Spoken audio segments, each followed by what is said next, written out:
So we have taken our chicks from a while back. They're 12 weeks old. Put them out here. Have our kind of big giant dog crate covered in. Put tarps over it. We're supposed to get a bunch of rain and wind and tornado warnings and all the fun stuff because it's the Midwest and springtime. That's kind of how we do it. So I added some of these chicken wire on the top because I don't want anyone to roost on the top here. And then they could easily jump over the fence, which our big ones over here have already jumped over the fence. Luckily, they didn't peck the crap out of these babies. They just did it a little bit and no one was bleeding, no one had any issues.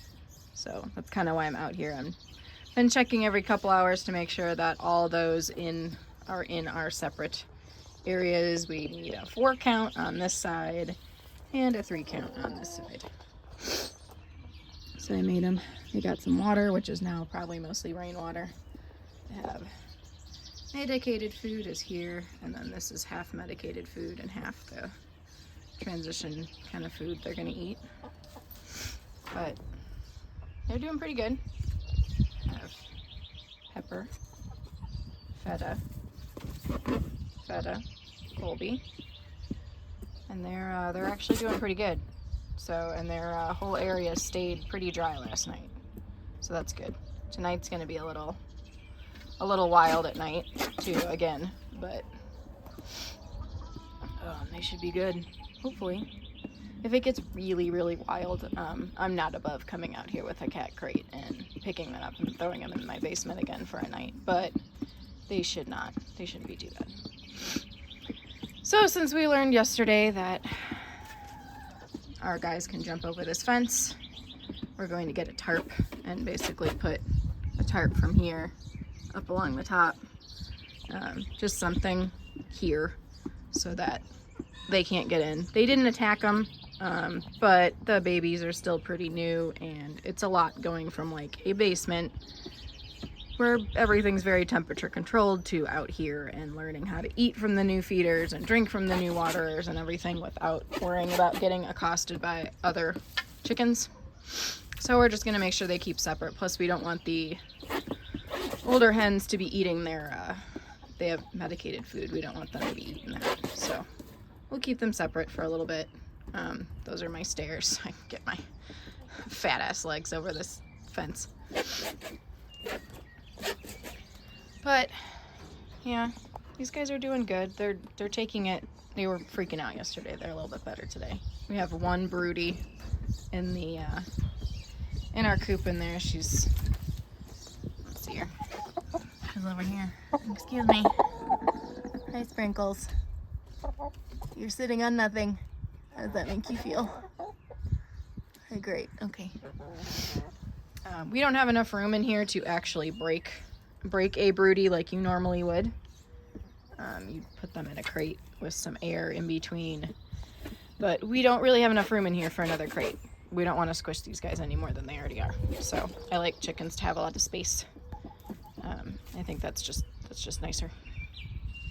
So we're just gonna, I kind of kick her out of her nest, in quotes, every once in a while, make sure she eats, make sure she drinks, which she is.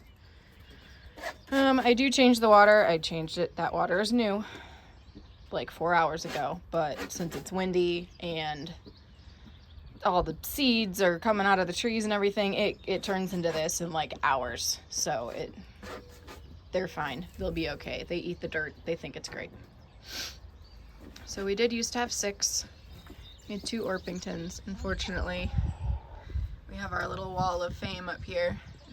I don't know how easy it is to read in the camera, but they did not make it much longer than a year. Unfortunately, Waffles got some type of sour crop situation that she was gone in about 24 hours, which was very odd, but it was a situation where there was not much I could do. We did our best, and she didn't make it. And Cheerio hung on for a little bit. There's videos of her think one of my first videos up here is of her being broody. She got some sort of respiratory infection or something and just did not, she just didn't eat, didn't drink. We couldn't get medicine into her. We were having a really hard time. So unfortunately she passed away 4 or 5 days later after we found her. It was very odd though that we had 2 Orpingtons get sick within 24 hours and none of these other birds had gotten sick. None of them. So I'm not sure what respiratory problem. Usually if it's a respiratory infection, they should all have it. We did treat all of them with Teagard in their water, but you know, I don't know if we just caught it and we, you know, gave them the right, we gave them the right stuff and it was okay, or what. But it just, I don't know. And it's annoying. There are not any vets around here that do chickens, so I need to be the chicken vet. So, hi. Thank you. That's very nice. She's way up on my shoulder right now. Hi. Thank you. So, you know, we did our best. It sucks. Still, you know, we had people coming over and there was some really bad weather, and so it's been a few weeks to be able to kind of really hang with chickens and be okay with it. It's taken a little bit of time. I know, but you've helped. You're very nice. Thank you.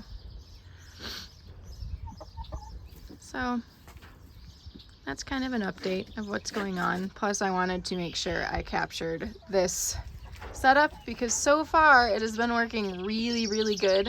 And it will be even better once we get the extra little top piece on it, which we will be adding momentarily as soon as my parents get back from the store.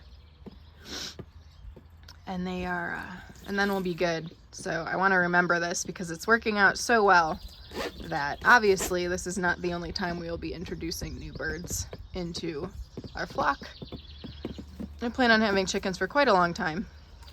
Hopefully we will be extending this run out kind of where that tree is. That tree unfortunately needs to leave us due to its proximity to our septic tank. We didn't plant it. When we bought the house, this thing was already here. So unfortunately this was not our decision. It's a very pretty tree. It's really, really sad. We were actually legit bummed when we found out that it is encroaching onto our big septic. You can see the septic is over here and the line goes up to the house to that corner, kind of where the hose is. And that tree is very close, and as the tree gets bigger, the roots will get into the septic tank and the septic system, and I will at some point when I am in charge of this place need to spend a lot of money to dig this entire section out of the yard and fix it. So it's easier, unfortunately, to just take down this tree. We are giving it one last year. There's a couple bird nests in it, so we want them. We don't want to, you know, disturb them. And it's so pretty in the fall.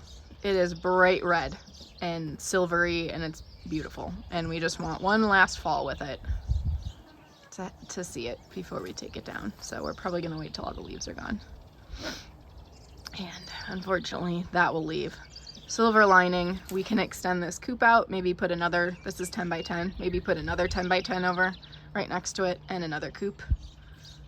I would like to have a rooster someday, be able to hatch some chicks, kind of do some selective breeding of my own for some traits that seem to work out best on this farm and with our weather.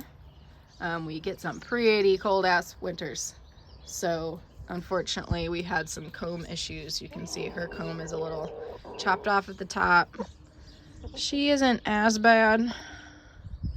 She got a little bit. Kix got it the worst. She doesn't have a great comb, but little combs, big feathered feet, so hopefully our Brahma back there, she's a different breed to us. We're gonna try her out, and if Brahmas work out, we'll probably get some more of those next year. We'll see how this winter goes. We'd like to try to insulate this coop, but where the roosts are in here, they're already pressing their poor little, to look at their feathers on their butt. They have a little bit of, you know, the back feathers are a little messed up.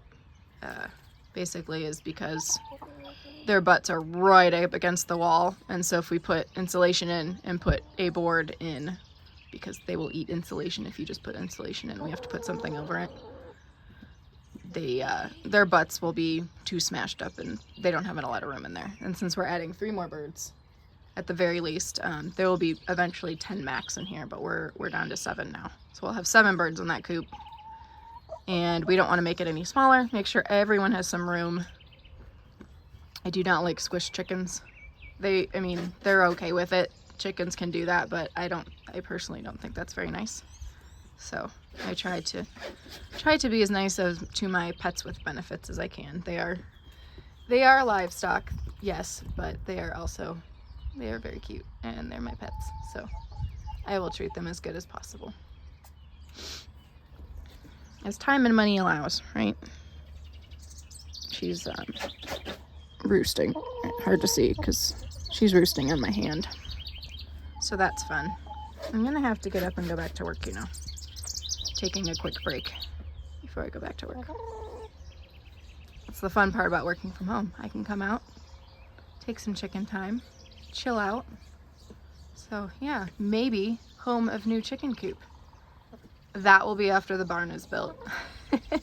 We're building a barn soon and fixing up our old barn, and hopefully in a year or 2 there will be horses in the back, which is kind of the reason I started this YouTube, is for horse stuff eventually when that happens. Alrighty, so I think it's time to get back to work. As much fun as I would like to spend out here with these guys all frickin' day, I do have to pay for their food, and that requires a job, sadly. So we will see you in the next video. Hopefully it won't be as long as the last one. As long as everyone behaves themselves, no one gets sick, and we're all good. Okay? Okay.